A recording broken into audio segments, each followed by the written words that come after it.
Herzlich willkommen zu einem weiteren Video in der Polierserie. Heute geht es um die zwangsangetriebene Exzenterpoliermaschine. Die zwangsangetriebene Exzenterpoliermaschine beschreibt sich eigentlich schon ganz gut selbst, was sie ist und wie sie funktioniert. Wir haben eine grundlegend exzentrisch laufende Bewegung, also eine im Orbital verlaufende Bewegung, bei der die Rotation aber nicht nur von der Fliehkraft wie bei einer Freiläufer-Exzenter, sondern vom Motor mit angetrieben ist und somit eine Zwangsantrieb hat. Damit hat sie beide Bewegungen in einem. Während die Rotationsmaschine logischerweise sich nur dreht und die Exzenter sich motorbetrieben nur seitwärts bewegt, haben wir hier 2 in 1, was dir natürlich erstmal grob den Vorteil bietet, dass ich an allen möglichen Ecken und Stellen die Rotation nicht verliere, wenn ich die Maschine verkante. Generell ist diese Maschine nicht unbedingt als Mischung aus beidem oder Kompromiss zu sehen, sondern eher so ein bisschen aus Kombi der Vorteile aus beiden Welten, ohne genau die Extreme abzudecken. Im Cut ist sie der Rotor grundlegend unterlegen, aber auf Lacken, wo eine Rotor gut cuttet, cuttet auch die besser als eine Freiläufer-Exzenter und andersrum genauso. Eine Freiläufer-Exzenter, wie ihr wisst, cuttet ja auf manchen Lacken, besonders auf weichen, besser. Das habe ich in den letzten Videos erklärt. Guckt es euch nochmal an, wenn ihr es noch nicht gehört habt.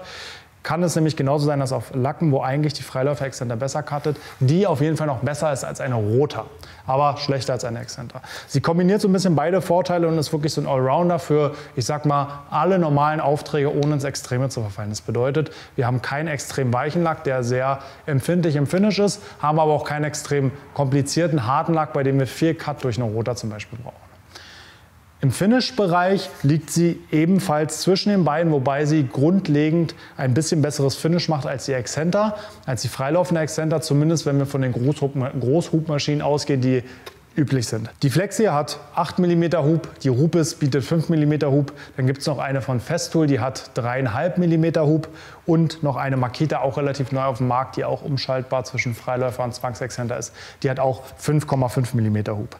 Flex ist also im Moment die Maschine mit dem größten Hub, was auch das Cut-Vermögen noch mal einen Tick erhöht, denn wenn ihr euch erinnert, durch die Seitwärtsbewegung habe ich noch mal ein bisschen mehr auch Bewegung im Lack und auch noch mal ein bisschen mehr Cut-Vermögen, aber auch eine deutlich höhere Belastung der Pads, weil ich einfach noch eine weitere oder eine längere Schubbewegung habe, die natürlich wieder umkehrt, also sich wieder in die andere Richtung bewegt und dabei noch dreht.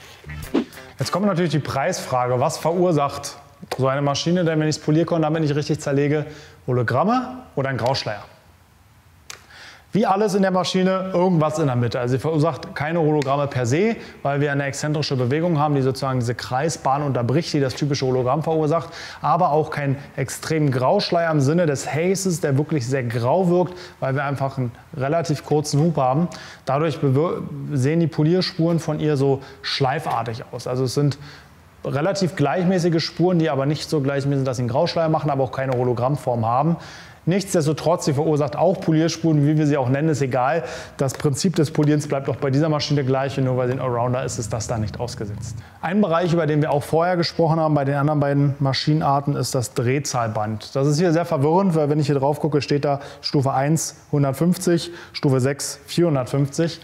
Das beschreibt halt die Rotation, die natürlich relativ langsam dreht, einfach um mehr Kontrolle zu ermöglichen. Hätte ich bei einer Seitwärtsbewegung noch eine schnell angetriebene Motorrotation, wäre es echt schwierig, diese Maschine zu führen. Da kommen wir auch später noch mal dazu. Von daher sind die Werte relativ wenig aussagekräftig. Generell kann man sagen, auch hier Rupes oder Flex ist so ein bisschen Geschmackssache. Wer eine günstige Alternative sucht, den würde ich zur Makita raten. Festool ist keine echte Alternative, damit haben wir früher mal gearbeitet. Wir haben sie auch noch, da gab es noch nichts anderes auf dem Markt in dem Bereich, was umschaltbar war zwischen Zwangsexzenter und Freiläufer-Exzenter. Aber generell sollte man sich zwischen Rupes und Flex entscheiden, wobei mir da wirklich auch die Flex besser gefällt. Einfach von der ganzen Handhabung und durch den höheren Hub hat sie da ein bisschen mehr Potenzial, auch ein sauberes Finish zu fahren. Aber generell, wer da ein bisschen sparen will, kann die neue Makita sich gerne mal angucken. Die ist ein Tick günstiger und kombiniert 2 Vorteile in einem.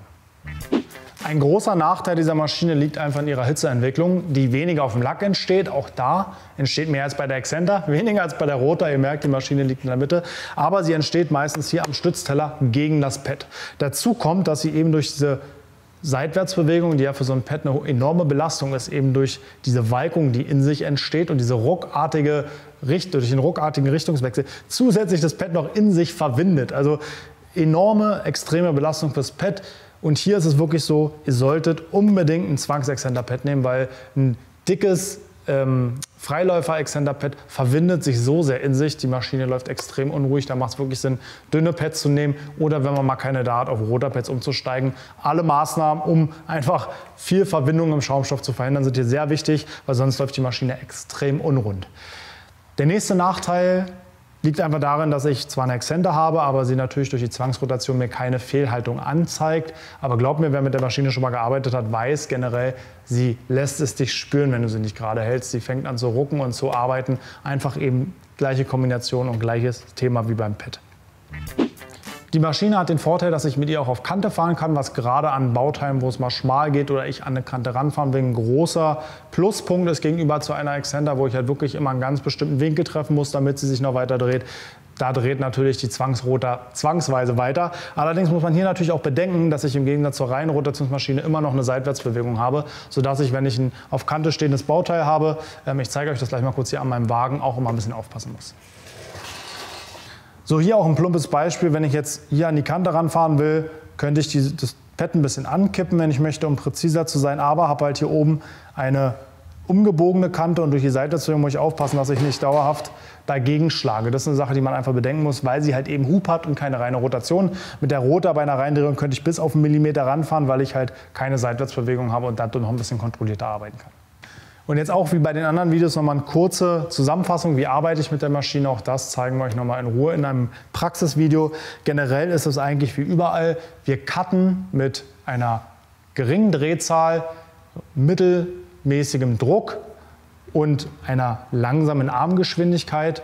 Und wenn wir ins Finish fahren wollen, drehen wir die Drehzahl hoch, reduzieren den Druck und bewegen uns einen Tick schneller im Rahmen der Maschine. Das Schöne ist, sie gibt euch sehr gut Feedback, gerade wenn du hochdrehst, ob du die Maschine zu schnell fährst. Wenn die anfängt zu rumpeln und zu rattern, dann solltest du ein bisschen runterdrehen und damit arbeiten. Aber generell auch da, ähnlich wie bei der normalen Exzenter, auf Stufe 3 bis 4 ist so der Cut-Bereich. Auf Stufe 6 lässt sie sich super durchfahren und auch fürs Finish ist Stufe 6 super geeignet, um Politur auszufahren.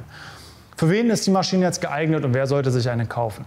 Ich würde sagen, es ist ein guter Allrounder für alle, die sagen, ich will erstmal nur eine hochwertige Maschine, ich fange jetzt mal an und ich habe so das Durchschnittsniveau. Also ich mache viel Aufbereitungen in dem Sinne, also viel einstufige Polituren und auch mal zweistufige Polituren, ohne jetzt ins High-End-Detailing zu gehen und brauche eine Maschine, die möglichst viel abdeckt, möglichst alles mitmacht, von Cut bis Finish und die ich sehr individuell einsetzen kann, wo ich nicht noch 100.000 kleine Stützteller brauche, sondern mit einer Maschine schon 80% des Autos durchfahren kann. Dann ist die Maschine wirklich für dich geeignet oder halt als Ergänzungsmaschine, wenn man schon ganz gut ausgestattet ist und sagt, roter Finish ist noch nicht so mein Ding, ist mir noch zu riskant. Großhub-Finish wird mir nicht brillant genug oder ich habe halt einen Haze, dann ist die Maschine ein guter Mittelweg, um durchzuarbeiten. Bei uns ist es tatsächlich eine Geschmackssache.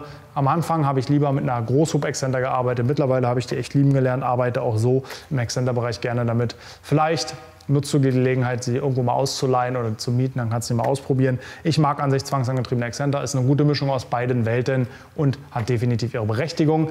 An dieser Stelle war es das mit der Theorie. Viel Spaß beim Nachmachen und beim Umsetzen. Hau rein!